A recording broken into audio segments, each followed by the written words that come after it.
श्रीमन्नारायण नारायण नारायण। बोलिए भागवत भगवान की जय। वृंदावनस्य संयोगात् पुनस्त्वं तरुणी नवा। धन्यं वृंदावनं तेन भक्तिर्नृत्यति यत्र च। श्रीमद् भागवत के महात्म्य के प्रथम अध्याय का यह 61वां श्लोक है। इसी से हम आरंभ कर रहे हैं यह भाग, यह प्रस्तुति। इसका अन्वय है, वृंदावनस्य संयोगात् पुनः त्वं तरुणी नवा धन्यं वृंदावनम तेन भक्ति ही नृत्यति यत्र च। वृंदावनस्य संयोगात, अर्थात वृंदावन के संयोग से तुम फिर नव युवती हो गई हो। नवा तरुणी, तुम पुनः नवा तरुणी संजाता हो गई हो। तेन वृंदावनम धन्यम, इसलिए हे भक्ति, यह वृंदावन धन्य है। यत्र भक्ति ही च नृत्यति, जहां भक्ति भी नाचती है। अत्रेमौ ग्राहका भावात् न जरामपि मुञ्चतः किंचिदात्म सुखे नेह प्रसुप्तिर्मन्यते न योः। अन्वय है, अत्र इमौ ग्राहकौ, अत्र इमौ ग्राहकौ, अत्र इमौ ग्राहक अभावात् न जराम अपि मुंचतः किंचित आत्म सुखेन इह प्रसुप्ति ही मन्यते अनयोः। अत्र ग्राहक अभावात्, यहाँ ग्राहक न होने से, इमौ जराम अपि न मुंचतः, इन दोनों को बुढ़ापा भी नहीं छोड़ता। अर्थात ज्ञान और वैराग्य के यहाँ ग्राहक वृंदावन में न होने से इनको बुढ़ापा नहीं छोड़ रहा है। यह किंचित आत्म सुखे न अनयोः प्रसुप्ति ही मन्यते, यहाँ कुछ आत्मानंद होने से इन दोनों की सुप्तावस्था मानी जाती है। अर्थात आराम से सो तो रहे हैं, कष्ट नहीं हो रहा है इनको। तो भक्ति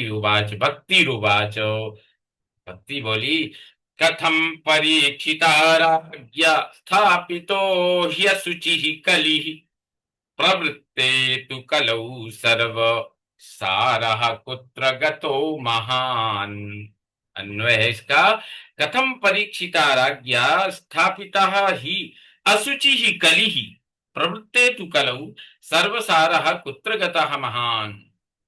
कहते हैं, क्योंकि असुचि ही कलि ही, कलयुग अपवित्र है। कलयुग कैसा है? असुचि ही कलि ही, कलयुग अत्यंत अपवित्र है। तो राज्ञा परीक्षिता कथम स्थापिता, जब अपवित्र है तो राजा परीक्षित ने इसे यहाँ क्यों बसाया, क्यों आने दिया। कलु प्रवृत्ते तु, कलयुग की प्रवृत्ति होने पर तो सर्व महान सारः कुत्र गतः, सभी उत्तम कार्यों का सार कहाँ चला गया, वो संस्कार कहाँ चले गए।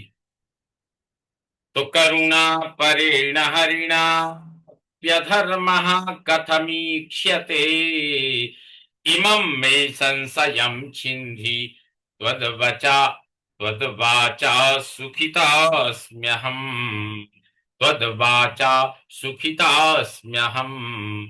अन्वय है, करुणा परेण हरिणा अपि अधर्मः कथम ईक्ष्यते इमं मे संशयं छिन्धि त्वद्वाचा सुखिता अहम अस्मि।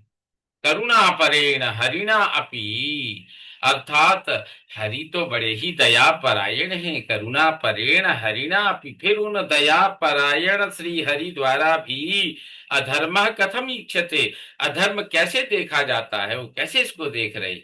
इमं में संशयम छिंदी, यह मेरा संदेह, यह मेरा प्रश्न निराकरण करो। प्रश्न का, इस मेरे प्रश्न का उत्तर दो, या यह मेरा संदेह छिंदी काट दो। त्वद वाचा अहम सुखिता अस्मि, आपकी बात से मैं सुखी हुई हूं। नारद जी कहते हैं, नारद उवाच यदि पृष्ठस्त्वया बाली प्रेमतः श्रवणं कुरु सर्वं वक्ष्यामि ते भद्रे कस्मलं ते गमिष्यति। अन्वय है, यदि पृष्टः त्वया बाले प्रेमतः श्रवणं कुरु सर्वं वक्ष्यामि ते भद्रे कस्मलं ते गमिष्यति। यदि बाले, हे भक्ति, हे तरुणी, यदि त्वया पृष्ठा, तुम पूछती ही हो या तुम पूछ ही रही हो, तो प्रेमतः श्रवणम कुरु, तुम बड़े प्रेम पूर्वक इस अपने प्रश्न का उत्तर सुनो। भद्रे ते सर्वम वक्ष्यामि, हे कल्याणी, हे भक्ति, तुमसे सब कहूंगा। इससे ते कसमलम गमिष्यति, इस उत्तर से तुम्हारा दुख चला जाएगा। यदा मुकुंदो भगवान क्षमां त्यक्त्वा स्वपदं गतः तद्दिनात् कलिरायातः सर्वसाधन बाधकः। अन्वय है, यदा मुकुंदः भगवान क्षमां त्यक्त्वा स्वपदं गतः तद्दिनात् कलिः आयातः सर्वसाधन बाधकः। कहते हैं, यदा भगवान, जब भगवान मुकुंद, भगवान मुकुंद क्षमाम, क्षमाम अर्थात पृथ्वी को छोड़कर त्यक्त्वा स्वपदंगतः अपने धाम को चले गए, तद्दिनात उसी दिन से सर्व साधन बाधक कली आयाता आयाता, सब साधनों में बाधा डालने वाला कलयुग तभी आ गया। दृष्टो दिग्विजयी दीनवत्सरणं गतः न मया मारणीयोऽयं सारंगो इव सारभूः। इसका अन्वय है, दृष्टः दिग्विजये राज्ञा दीनवत् शरणं गतः न मया मारणीयः अयं सारंग इव सारभुक्। दिग्विजयी राज्ञा दीनवत् शरणं गतः, दृष्टा, दिग्विजय के समय राजा परीक्षित ने दीन के समान शरण में आया हुआ इस आए हुए इस कलयुग को देखा। सारंग इव सारभुक, भ्रमर के समान, सारंग अर्थात भ्रमर, और भ्रमर के समान सारभुक सारग्राही राजा। राजा कैसे हैं? भ्रमर के समान। भ्रमर पुष्प पर बैठता है, उसके रस का पान करता है, सारग्राही माना गया है। उसी प्रकार से भ्रमर के समान सारग्राही सारभुक राजा ने सोचा, अयम मया मारणीय न, यह मेरे द्वारा मारने योग्य नहीं है। यत् फलम नास्ति तपसा न योगेन समाधिना तत्फलम लभते सम्यक कलौ केशव कीर्तनात्। अन्वय है, यत् फलम न अस्ति तपसा न योगेन न समाधिना तत्फलम लभते सम्यक कलौ केशव कीर्तनात्।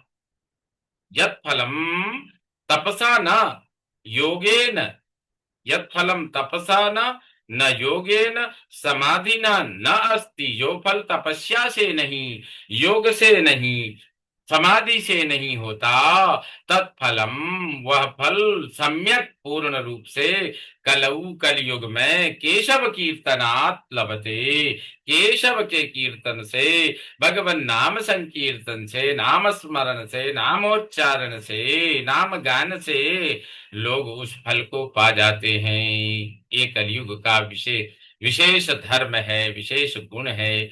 एकाकारं कलिं दृष्ट्वा सारवत्सारनीरसं विष्णुरातस्थापितवान् कलिजानां सुखाय च।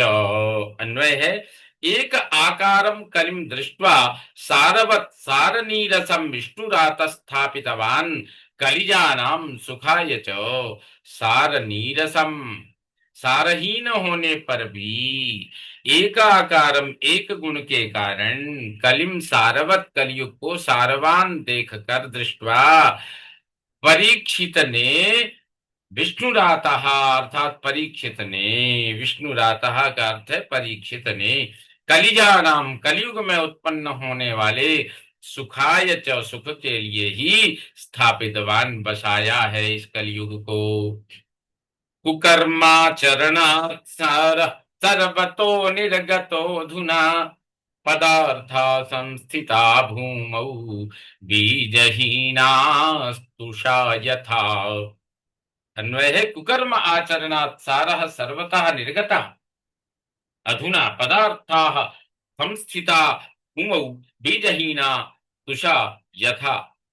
अधुना अर्थात इस समय कुकर्म करने से, आचरणात् कुकर्म करने से, कुकर्म आचरणात् कुकर्म करने से, सर्वतः सारः निर्गतः, सब कहीं से सार तत्व निकल गया। भूमौ पदार्थाः बीजहीनाः, पृथ्वी पर पदार्थ बीज रहित, तुषा यथा भूषे के समान संस्थिता बच गए हैं। इस प्रकार श्रीमद् भागवत के प्रथम अध्याय, भागवत महात्म्य के प्रथम अध्याय का 70वां श्लोक संपूर्ण हुआ, संपन्न हुआ। श्रीमन्नारायण नारायण नारायण, भजमन नारायण नारायण नारायण, बद्री नारायण नारायण नारायण। बोलिए भागवत भगवान की जय।